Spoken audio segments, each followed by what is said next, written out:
Jai Sitaram. Balakand, chapter 69, Janaka and Dasaratha. In the previous chapter, we saw how the ministers of King Janaka went to Dasaratha's kingdom and they informed the old and very fortunate king about the vow that Janaka had taken and how Lord Rama, with his great valor, redeemed that vow. And now they kindly request the king to arrive at Mithila with his vast retinue. Dasaratha's ministers give him sage counsel that this is the right way. And now we're going to see the rest of the journey and how Janaka and Dasaratha meet. Verse 1. Tato ratrayam vyatitayam sa upadhyayah sa bandhavah raja Dasaratho Hrishtaha Sumantram idam abravit. The next morning, Dasaratha repaired to the council chamber where he, his kinsmen, and priests awaited his presence. He called unto him Sumantra the faithful and said, verse 2, Adya sarve dhana adyaksha dhanam adaya pushkalam vrajanti agresu vihita nana ratna samanvitaha. Let those in charge of the royal treasury start today in advance and take with them large stores of gems and gold. Verse 3. Chaturanga balam cha api shighram niryatu sarvashah mama agnya samakalam cha yanam yugmam anuttamam. The armies of our kingdom shall be ready to march as soon as I give word, elephant, horse, foot, and chariot. The conveyances, relays, and baggage vans shall accompany them. Verses 4 and 5. Vasishto Vamadevaha cha Jabalihi atha Kashyapah Markandeyaha cha Dhirgayuhu Rishihi Katyayanah tatha. Ete dvijaha prayantu agre syandanam yojayasva me yatha kala atyayo na syat duta hi tvarayanti mam. Kindly request the holy sages Vasishta, Vamadeva, Jabali, Kashyapa, and Markandeya the long-lived to honor me by going in advance and have my chariot ready as soon as you can. Janaka's envoys are hurrying us and we have already delayed too long. So we can see that Sumantra is very closely involved with the great ceremonies in the royal household. We saw that Sumantra was given the task of informing King Dasaratha how Rishishringa is going to beget sons for him. It is also Sumantra who is given the task of inviting the major kings. Now Sumantra is given the task of preparing everything for Rama's Kalyanam. So you can see that Sumantra is a very great bhakta and he is given very important responsibilities in the royal household. And we can also see that Dasaratha wants to arrive at Mithila with great paraphernalia and he also wants all the Gurudevs to be right ahead of him. Because this is the system. The Brahmanas go ahead, then the Kshatriyas follow. Verse 7. Gatva chaturaham margam videhan abhyupeyivan Raja tu Janakaha Shriman Shrutva Pujam Akalpayat. It was done, and in no time were they on the road, the sages in advance, the king next, and the army following behind. They marched by easy stages, and on the 5th day sighted the realms of Janaka, who, duly informed of their approach, welcomed them right royally. So, we learned in the previous chapter that the messengers from Mithila took 3 days to reach Ayodhya. Now Dasaratha travels for 4 days and reaches the next day at Mithila. Verse 8.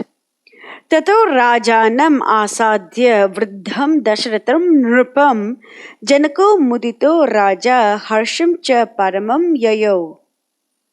Soon he met the aged monarch and his heart rejoiced thereat. Verse 9.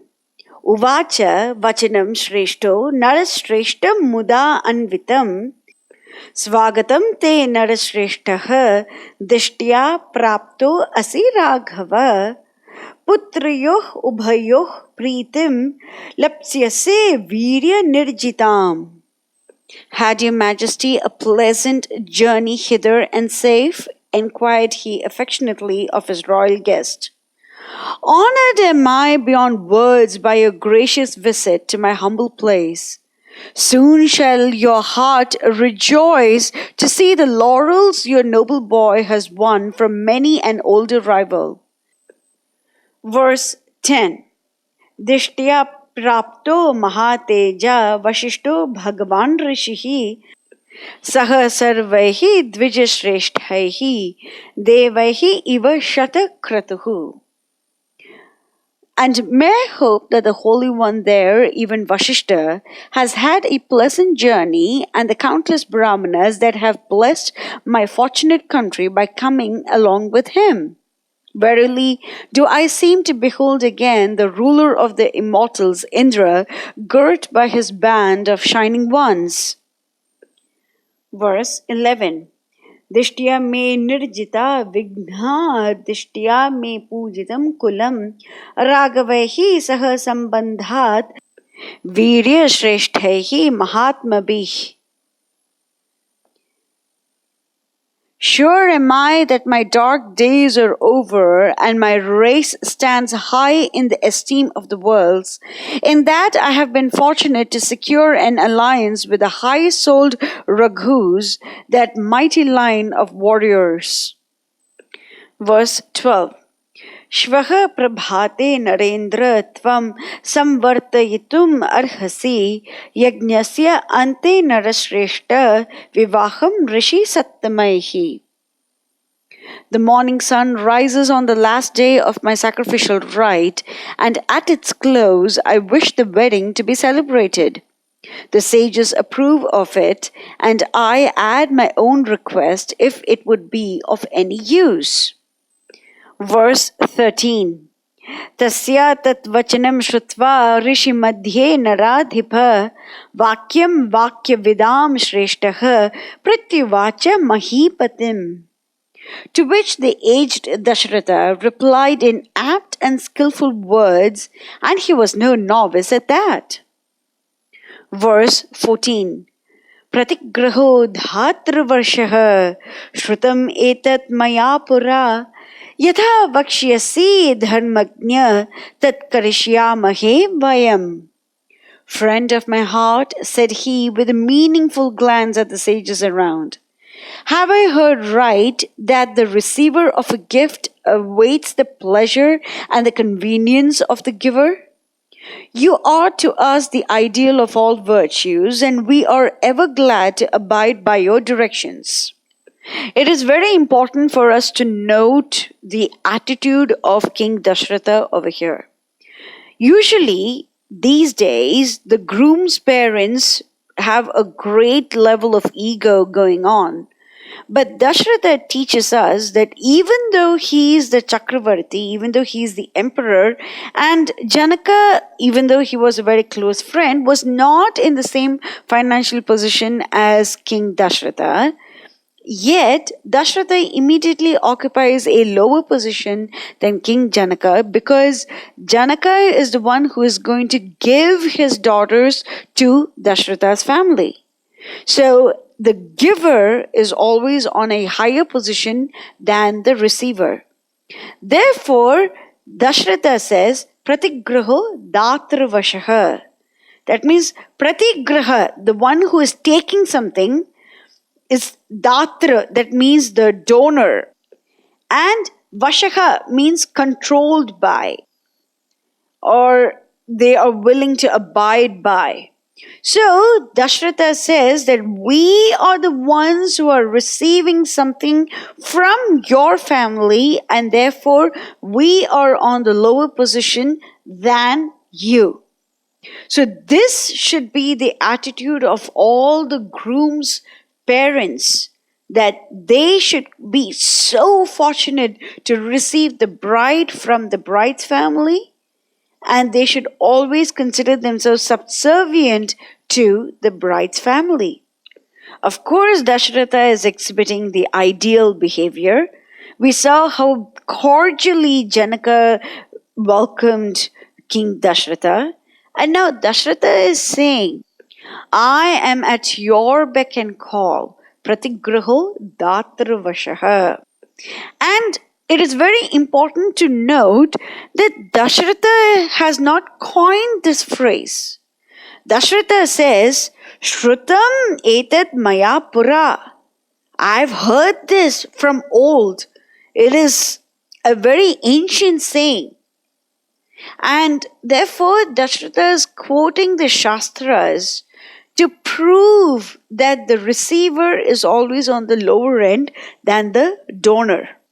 And Janaka called Dasaratha as Narashreshta, Naradipa, and so on and so forth. And over here, Dasaratha is calling Janaka as the person who is Dharmagnya, the one who knows Dharma. Why is Dasaratha calling Janaka as Dharma? Because the greatest dharma of all is to serve Sita and Rama together. That is always any living entity's greatest dharma. And Janaka has facilitated the situation wherein Rama and Sita are getting together. And therefore, Dasaratha is calling King Janaka as Dharmagnya. As well as, even on the ordinary sense, he is very learned in Shastras and he knows what has to be done. Verse 15. Tad dharmishtam yashasyam cha vachanam satyavadinah shrutva videha adipati param vismayam agatah. Janaka of Videha was struck with amazement at this reply of the saintly Dasaratha of straight speech, so thoroughly consonant as it was with righteousness, and so highly redounding to his praise. Verse 16. Tataha sarve muni ganaha paraspara samagame harshena mahata yuktaha tam nisham avasan sukham. They parted for the night, and it was a pleasant time for the sages, who enjoyed unfeigned delight in the company of their brothers in wisdom, old friends and mates. Verse 17. Atha Ramo Mahateja Lakshmanena Samam Yayu Visvamitram Puraskritya Pituhu Pado Upasparshan. Then that most brilliant Rama, keeping Visvamitra ahead, strutted in step with Lakshmana and touched the feet of his father, King Dasaratha. Verse 18. Raja cha Raghavau putrau nishamya pariharshitaha uvasa parama prito janakena supujita. While to the aged Dasaratha it was the happiest day of his life, he could never gaze enough at his dear boys, and his eyes were never off their lovely faces for a moment.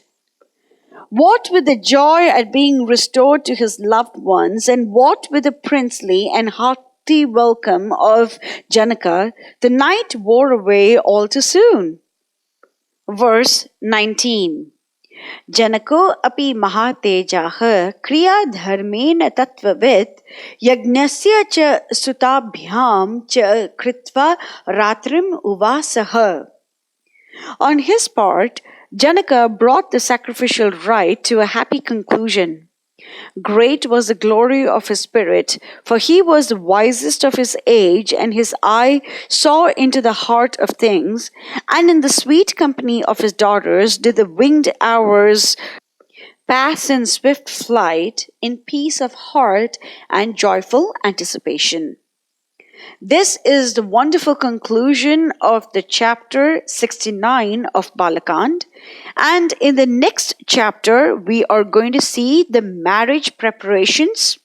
And in the next chapter, we are going to hear Vashishta detailing the lineage of Lord Rama. Mangalam Koshalendraya Mahaniya Gunabde Chakravarti Dhanurjaya Sarvabhaumaya Mangalam. Jai Sitaram.